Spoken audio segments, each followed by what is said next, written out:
Craig Foss. Mr Speaker. Order. I've called Craig Foss. Mr Speaker, my question is to the Minister of Finance and reads, what reports has he received showing new jobs are being created as New Zealand continues to build its economic recovery? The Honourable Bill English. Mr Speaker, Statistics New Zealand's the latest household labour force survey reported that total employment increased by 22,000 to 1% in the March quarter. This was driven by an increase in full-time employment, the largest quarterly increase in jobs since before the global financial crisis began. The budget forecast also shows that the economy is expected to create 170,000 jobs over the next 4 years.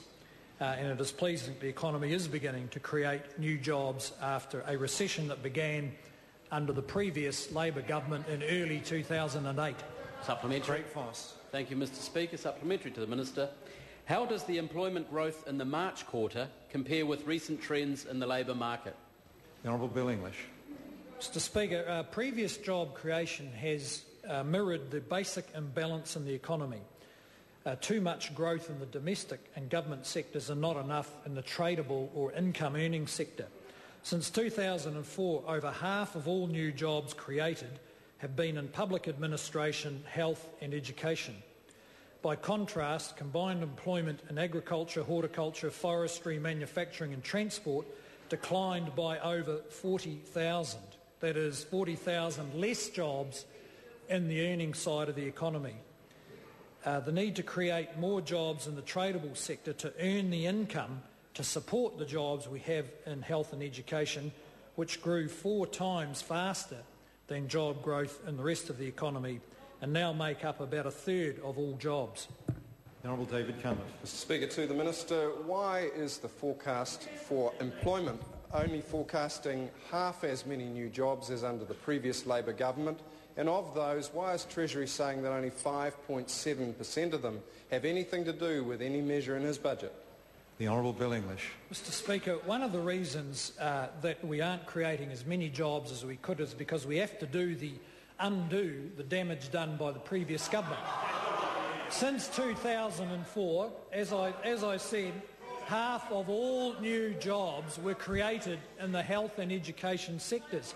This government simply does not have the option of pumping up jobs with debt-funded growth in public spending. We are going to create jobs in the earning side of the economy, which unfortunately shrunk by about 40,000 jobs under that government. Craig Foss. Thank you, Mr Speaker. Supplementary. How did Budget 2010 help position the New Zealand economy for faster growth and the creation of more jobs? The Honourable Bill English. Well, Mr Speaker, first of all, the budget focused on growth right across the economy and not just in the government sector, which has been the problem in the last 4 or 5 years of the previous government. Treasury forecasts show steady economic growth of about 3% per year.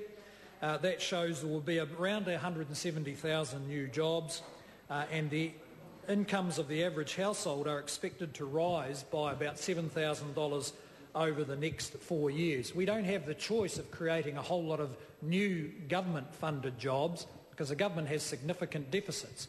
And in this respect, we're in the same position as governments all around the world. We have to grow our economy this time on our growing the tradable and income-earning side of the economy, not the spending side of it. Honourable David Cunliffe. Mr Speaker, following on from that statement, when the Minister said that New Zealand's external liability was our largest single vulnerability, what measures are in the budget to address that? Or were commentators right when they said there was nothing? The Honourable Bill English. Well, Mr Speaker, I think the member will be familiar with the measures in the budget. One of the reasons that we focused on a tax switch from direct to indirect taxes is to increase the cost of consumption and to make it less attractive for people to borrow for speculative property investment.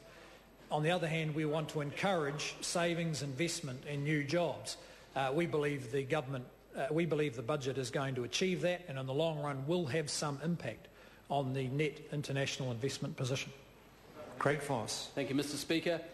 To the Minister, what were some specific measures the budget took to help New Zealand's most vulnerable improve their skills and secure jobs?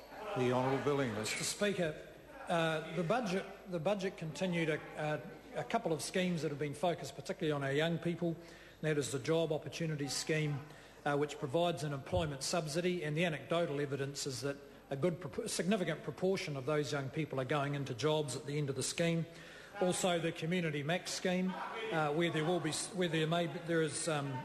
again appears on anecdotal evidence to have been relatively successful.